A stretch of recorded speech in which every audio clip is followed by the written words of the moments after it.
Buongiorno telespettatori di Tele4 e benvenuti a questa edizione del nostro telegiornale che si apre anticipando quelli che saranno gli ospiti e gli argomenti al centro della puntata di Ring che andrà in onda questa sera a partire dalle ore 21:10 circa. Allora, gli ospiti saranno Enrico Bullian del Patto per l'Autonomia Civica Friuli Venezia Giulia, Maddalena Spagnolo di Futuro Nazionale, Antonio Caligaris della Lega e Linda Tomasinzig del PD. Il sondaggio rilancio della Lega Federica vice di Salvini, se siete d'accordo 0422 16 26 691, se non siete d'accordo 0422 16 26 690. Ci sarà anche un approfondimento che Ferdinando Varino ha intitolato Pordenone, la cornacchia di Hitchcock, dedicata appunto a questo caso che è un caso ormai nazionale, con Guido Iemmi della LAV di Pordenone e Sebastiano Del Bene che è un residente della zona dove appunto agisce questo un po' fastidioso per alcuni pennuto. Allora, incominciamo invece per quanto riguarda le nostre notizie ancora una volta dalla cronaca. Si è dato alla fuga il giovane, con tutta probabilità un domenicano, che ieri sera ha ferito con un coltello un triestino che lo aveva rimproverato in seguito ad una spallata, immediato l'intervento della polizia, indagini in corso per rintracciare il responsabile.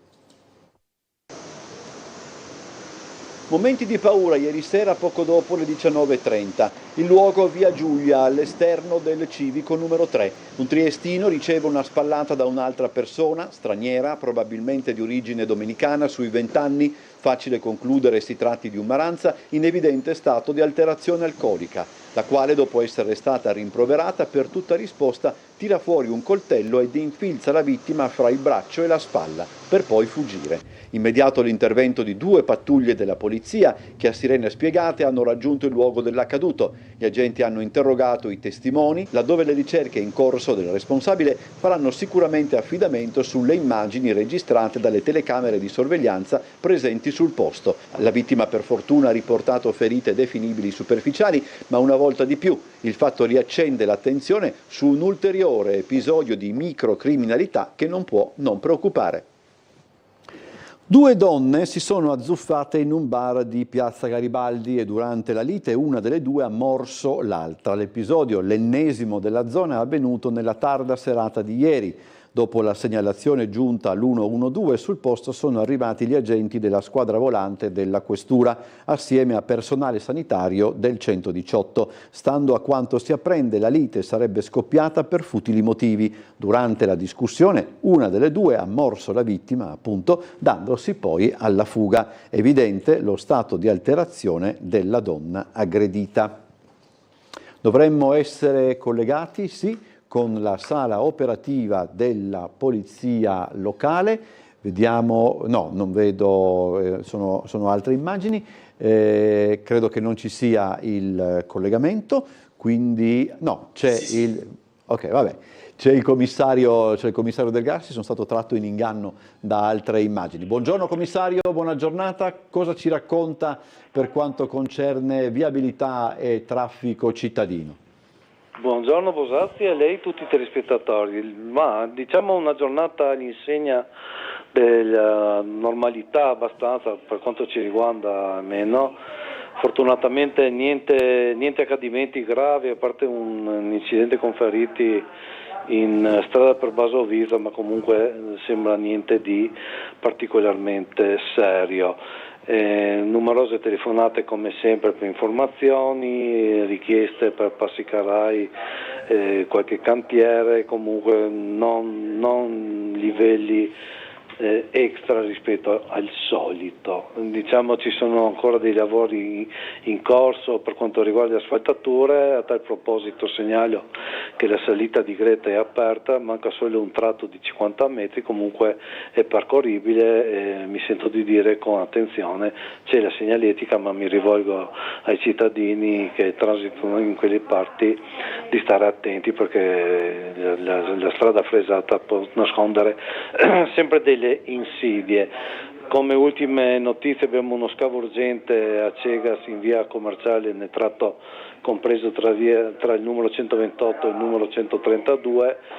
Dovrebbe essere un restringimento di carreggiata, non credo che la commerciale sia chiusa, comunque attenzione per chi transita appunto sulla via commerciale. Sempre lo ricordiamo ogni giorno, comunque fa bene ripeterlo, la galleria Carso in direzione Trieste della grande viabilità triestina è chiusa, verrà riaperta alle ore 12 del 14.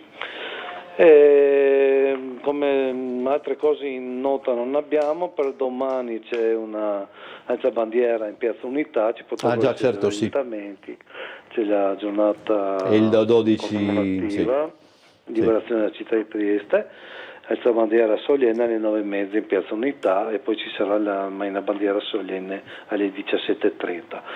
Voglio ancora ricordarvi, mi faccio un po' di pubblicità che c'è presso la Sala Verruda fino al 14 c'è la mostra dedicata alla storia della polizia locale con varie cose esposte, cimeli, foto e altre cose, organizzata dal nostro Circolo Tomasi e del Centro Studi Talenta. Detto questo vi saluterei augurandovi una buona giornata. Grazie commissario De Grassi. Tra l'altro nella seconda parte del telegiornale noi riproporremo il servizio che abbiamo dedicato ieri all'inaugurazione della mostra a cui faceva riferimento il commissario De Grassi.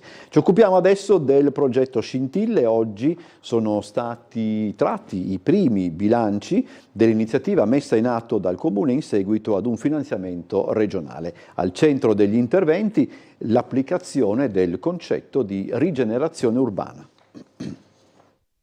Tuttavia nei quartieri che vive la maggior parte della nostra gente, la maggior parte dei nostri cittadini, e credo che la politica debba occuparsi soprattutto dei luoghi dove vivono la maggior parte dei cittadini, perché Trieste non è Disneyland e nemmeno Las Vegas. Così Claudio Giacomelli sintetizza la logica alla base del progetto Scintille messo in atto dal Comune di Trieste in seguito ad un finanziamento regionale promosso da Fratelli d'Italia. Attraverso un contributo di 2.450.000 euro, Palazzo Sipario ha individuato 2 realtà cittadine sulle quali intervenire. A San Giacomo, secondo una logica che metterà a sistema gli elementi di pregio presenti nella zona, ma che ancora necessitano di essere conosciuti. In particolare il Giardino Basevi, il Giardino Pinkerle e l'ex centro civico di via Caprine. Si porterà all'attenzione anche della circoscrizione stessa la sua riqualificazione o in una nuova sede della circoscrizione oppure in una casa delle associazioni, sostanzialmente delle sedi associative, quindi sarà oggetto anche di ovviamente valutazione con i consiglieri circoscrizionali competenti. Nel quartiere di Valmaura Giarizzole si è guardato invece a 3 luoghi per potenziare la mobilità, in un'ottica comunque complessiva che interverrà anche sul tessuto sociale delle zone coinvolte. Soprattutto a Valmaura poi si intende valorizzare anche quei percorsi dell'architettura contemporanea che esistono con molti edifici che sono anche di pregio, quindi la qualità architettonica non è riservata al centro cittadino ma anche in luoghi che sono apparentemente più semiperiferici. Nel corso dell'estate i particolari del progetto saranno divulgati nei singoli quartieri da esso interessati. Scintille inquadra al meglio il concetto di rigenerazione urbana. Non è solo lavorare sullo spazio fisico, per cui sugli edifici, sullo spazio pubblico, al fine di darne qualità, ma è soprattutto lavorare anche sulla comunità, perché abbiamo tematiche che sono legate alla marginalità, sono legate a problematiche anche di sicurezza urbana. Un itinerario tra monumenti, chiese, paesaggi e memorie storiche per raccontare Opicina con nuovi totem informativi, contenuti digitali e strumenti interattivi accessibili anche da web e app. Oggi la presentazione in Piazzale Monterè. Opicina si presenta ai turisti ma anche ai residenti con un itinerario che unisce memoria storica, paesaggio carsico e strumenti digitali. Il nuovo percorso turistico-culturale realizzato nell'ambito del progetto Trieste Metro e promosso dalla seconda circoscrizione Altipiano Est mette in rete alcuni dei luoghi più significativi del rione e li rende accessibili sia sul territorio sia online. L'itinerario comprende 8 tappe segnalate da nuovi totem informativi presentati oggi in Piazzale Monterè. Ogni punto offre contenuti storici e curiosità, creando un percorso unico che racconta l'identità di Opicina. I luoghi sono consultabili anche sul sito Trieste Metro, dove i testi sono ampliati con approfondimenti aggiuntivi e risultano georeferenziati per facilitare gli spostamenti dei visitatori. Tra le tappe figurano Piazzale Monterè, con riferimenti anche alla stele di Zinzendorf e al tram di Opicina, il monumento ai caduti e la strada per Vienna, la chiesa di San Bartolomeo, la stazione ferroviaria, la chiesa di Villa Carsia e l'obelisco con la strada napoleonica. La questione costruzione di questi totem, che inizia appunto con questo progetto Opicina, nasce un paio di anni fa. Qua siamo di fronte alla strada di Vienna, la strada che 120 anni fa collegava appunto Trieste e Vienna, che tuttora la collega, perché era un asse importante, no? Poi sono cambiate le cose, la storia ha stravolto questi luoghi, ma Opicina è rimasta una via importante, soprattutto con l'abbattimento dei confini, e ha dei ricordi storici, delle realtà ambientali, perché no anche architettoniche, eccetera, importantissime. E quindi abbiamo pensato di organizzare una rete di conoscenza, una rete anche culturale e turistica. Altre cose appunto abbiamo fatto in altre zone della città, ma questa è quella che, diciamo così, apre la strada. Oltre ai totem fisici, il percorso è disponibile in formato digitale sfogliabile e tramite l'app Trieste Metro, scaricabile gratuitamente per Android e iOS. La Pallacanestro Trieste rinuncia alla gara per il Palarubini e il Comune chiude il bando deserto. Si apre ora il confronto tra istituzioni e società in vista delle scadenze per la Serie A. La Pallacanestro Trieste ha scelto di non partecipare alla gara per l'affidamento in concessione del Palarubini, giudicando non sostenibili le condizioni economiche e gestionali previste dal bando. Nel dettaglio il Comune aveva previsto un canone di affitto pari a 145.000 euro annui, a cui si aggiunge circa 1.200.000 euro di spese di gestione dell'impianto. La decisione, comunicata attraverso una nota stampa del club, si inserisce in una fase delicata dove la società dichiara di essere impegnata nella ricerca di nuovi sponsor e investitori necessari per garantire l'iscrizione e la partecipazione al prossimo campionato di Serie A.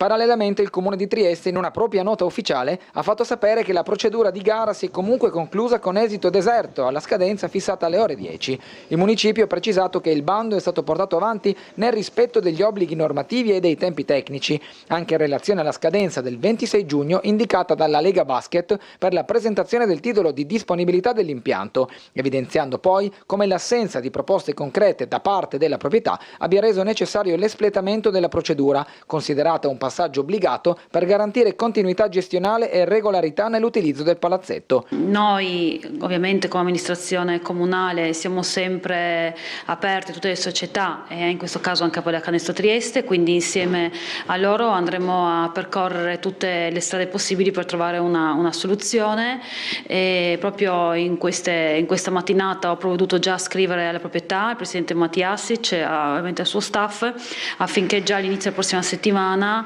già lunedì, si possa fissare quindi un incontro, anche ovviamente mezzo call, per capire le strade da intraprendere.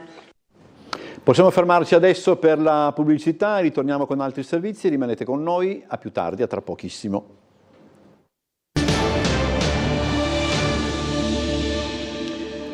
Rientriamo in studio, vi ricordo ancora gli ospiti e gli argomenti al centro di Ring. Partiamo subito dal sondaggio, rilancio Lega, Federica vice di Salvini, se siete d'accordo 0422 1626 691, se non siete d'accordo 0422 1626 690. Gli ospiti Enrico Bullian del Patto per l'Autonomia Civica Friuli Venezia Giulia, Maddalena Spagnolo di Futuro Nazionale, Antonio Caligaris della Lega e Linda Tomasinzig del Partito Democratico. Spazio poi anche al caso della cornacchia di Pordenone, la cornacchia di Hitchcock, con Guido Iemmi della LAV di Pordenone e Sebastiano Del Ben, che è un residente del luogo interessato, diciamo così, dalle azioni, secondo alcuni molestie, di questo pennuto.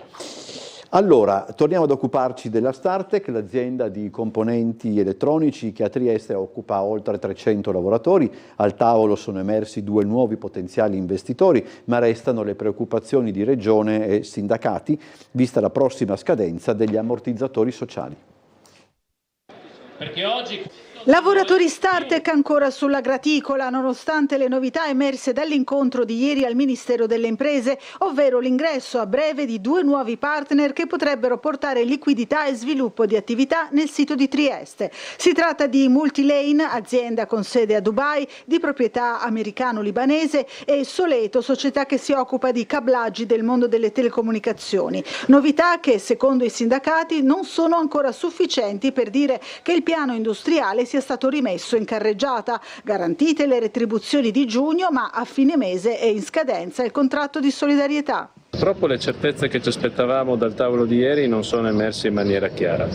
Ci sono delle prossime scadenze, come la firma del rinnovo del contratto di solidarietà, che è importante e che noi vogliamo affrontare avendo chiaro un percorso, che è quello di una garanzia di un rilancio del piano industriale. Per questo motivo, insomma, ci aspettiamo che entro la fine del mese di giugno arrivi una conferma sull'ingresso di questi nuovi soci. Se da un lato a parole viene confermato il progetto industriale, dall'altro mancano ancora le certezze più importanti, cioè gli impegni vincolanti da parte degli eventuali investitori privati che dovessero da una parte finanziare, dall'altra addirittura entrare nelle quote societarie, come sembra per il fondo americano Stellex, che sarà in visita dello stabilimento il 22 di giugno. Il Ministero ha ritenuto di aggiornare il tavolo al 7 luglio alle 14 e anche la Regione, presente come sempre al tavolo, chiede maggiori garanzie. In una tempistica che deve garantire, ovviamente, lo diamo per scontato, il minimo, la continuazione del pagamento degli stipendi, anche alla luce del fatto che al 26 di questo mese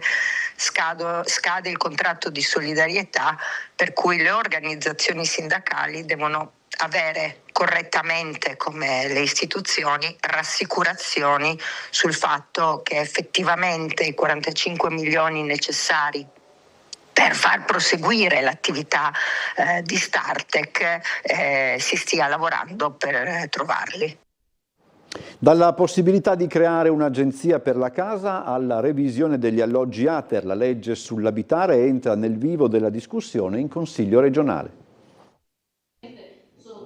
Entra nel vivo la discussione del disegno di legge 80 sulle politiche abitative in Consiglio regionale. Si tratta di una legge di revisione che regola il mondo della casa in Friuli Venezia Giulia, tanto sull'edilizia agevolata e convenzionata quanto su quella privata. L'assessora alle infrastrutture Cristina Mirante ha illustrato i punti principali della legge. Fra questi c'è la volontà di creare un'agenzia per la casa che possa fungere da soggetto mediatore a beneficio di chi mette in locazione un alloggio. Ma c'è anche altro. A questo si aggiunge però una legge che consentirà poi di fare dei piani annuali per favorire la realizzazione di case pubbliche in convenzionata, che sono ovviamente destinate alla popolazione con ISETA a 35.000 e 46.000 euro, quindi la cosiddetta fascia grigia della popolazione, a cui potranno accedere in locazione anche soggetti non residenti della Regione, purché dotati di contratto di lavoro, così come gli studenti, questi sia di natura pubblica ma potranno anche essere realizzati in compartecipazione con il privato,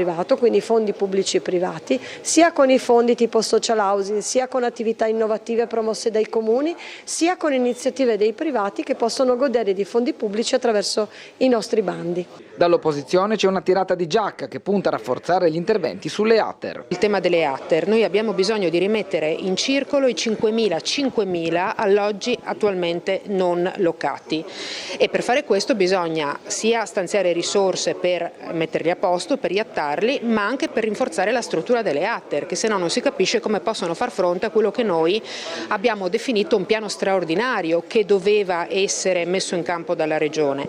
Dall'altra parte c'è tutto il tema del patrimonio immobiliare privato, 170.000, a seconda delle stime 180.000 alloggi sfitti, e noi abbiamo proposto sia rispetto alle ATER che rispetto alle agenzie sociali per l'abitare la possibilità che si costituisca un sistema regionale di gestione del patrimonio immobiliare privato, a fronte ovviamente di garanzie di tutto quello che può servire, per facilitare la scelta da parte dei proprietari di mettere a disposizione i propri alloggi per affitti a canoni calmierati per rispondere ai bisogni della popolazione. Sono nel complesso positivi, con una crescita dello 0,7% i dati del rapporto annuale di Banca Italia sull'economia del Friuli Venezia Giulia. Industria in lieve ripresa, volano turismo e mercato immobiliare, salari e consumi però registrano un aumento irrisorio.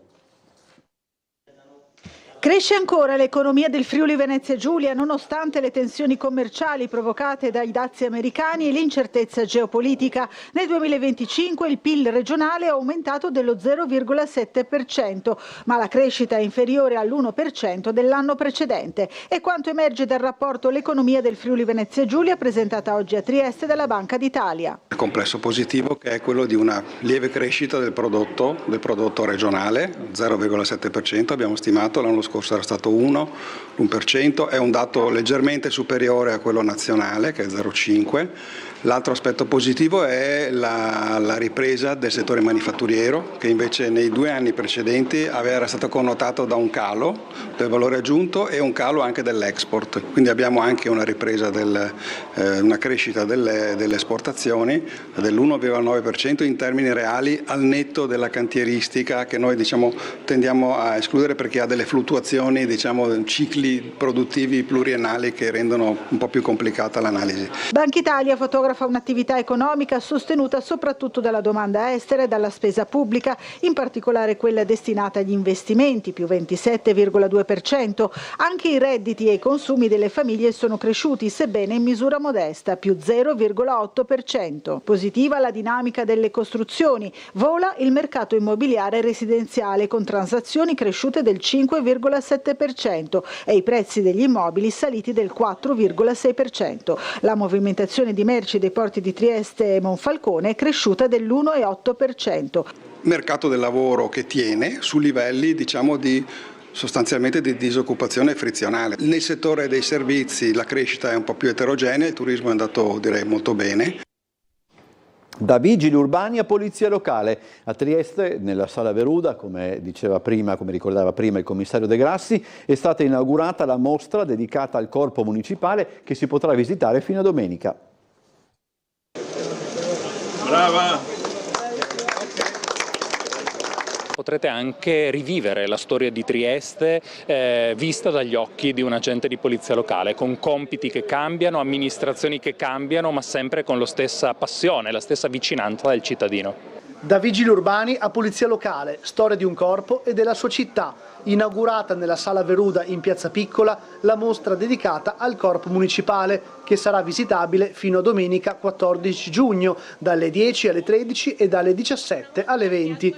Un'occasione per conoscere la storia della polizia locale e le evoluzioni negli anni, in esposizione distintivi, divise, mezzi di trasporto, fotografie e molto altro. È una mostra che rientra in una linea contributiva che la Regione ha voluto stanziare per ricordare, per riaffermare tutti quelli che sono i principi e i valori che forze armate, associazioni delle forze dell'ordine e delle polizie locali, oltre che dei vigili del fuoco, possono trasmettere alla cittadinanza. Quindi qui oggi potrete riscoprire il valore della presenza della polizia locale nel corso degli anni nel territorio di Trieste, del Friuli Venezia Giulia. Una mostra che ha 2 valenze fondamentali e parallele. Da una parte una valenza culturale, perché racconta l'evoluzione del corpo di polizia locale nel tempo, ma anche il suo legame strettissimo con i cambiamenti della nostra città. E poi una valenza civica, perché una mostra come questa aiuta la cittadinanza a conoscere meglio la polizia locale e ad apprezzarne il valore, a capire cosa significa servizio pubblico, cosa significa anche presidio di legalità, cosa significa essere garante della convivenza civile in città. La polizia locale inoltre è anche un esempio importantissimo di generosità, di civismo, e di tutte queste cose sono elementi fondamentali che fortificano il rapporto tra la cittadinanza e la polizia locale. Occupiamoci adesso, per finire questa edizione, della prossima stagione del Teatro Stabile Sloveno. Ogni stagione del Teatro Stabile Sloveno è caratterizzata da un titolo. Quella che prenderà il via il 2 ottobre con Rumori fuori scena si chiamerà L'Albero della Vita e sarà la prima interamente preparata dal nuovo direttore Nina Ukmar. La stagione si chiama L'Albero della Vita, così parliamo di vita, di amici, di famiglie. Un po' 4 produzioni nostre sono un po' così. La stagione si compone principalmente di 12 titoli, compresi il programma a scelta e quello pomeridiano. Le produzioni proprie dello Stabile Sloveno, 4, saranno caratterizzate da testi dove sarà presente un approccio a tratti ironico alla realtà che ci circonda. Abbiamo deciso di sdrammatizzare un po' i tempi in cui viviamo, che ovviamente siamo ben consci dei conflitti su tutti i fronti, polarizzazione nella politica, non solo da noi ma un po' ovunque, guerre, e così via. Fra i titoli che compongono i vari cartelloni segnaliamo Vene, diretto da Igor Pison, il riadattamento al femminile di Lend Me a Tenor, Art di Yasmin Reza e Coppia aperta quasi spalancata di Dario Fo e Franca Rame. Come sempre, tutti gli spettacoli saranno proposti con i sopratitoli in italiano. Lo stabile sloveno anche per questa stagione ha deciso di mantenere inalterati i prezzi degli abbonamenti. Particolare riguardo è rivolto alle famiglie. Malgrado il budget sia rimasto lo stesso, il teatro deve continuare a essere accessibile a tutti, specialmente alle famiglie, e quindi ci siamo molto focalizzati anche sul nuovo abbonamento per le famiglie, che avrà molti più spettacoli e molto più ricercati rispetto all'anno scorso. Questa stagione infine amplierà di molto il ruolo stesso del teatro, che ospiterà una serie di iniziative al di fuori del cartellone destinate appunto a dare nuova vita all'edificio di Via Petronio. È tutto per questa edizione, vi ricordo che ci vedremo alle 17.55 con Trieste in diretta, alle 19.30 per l'edizione serale e poi alle 21.10 con l'appuntamento con Ring. A più tardi, buon pomeriggio.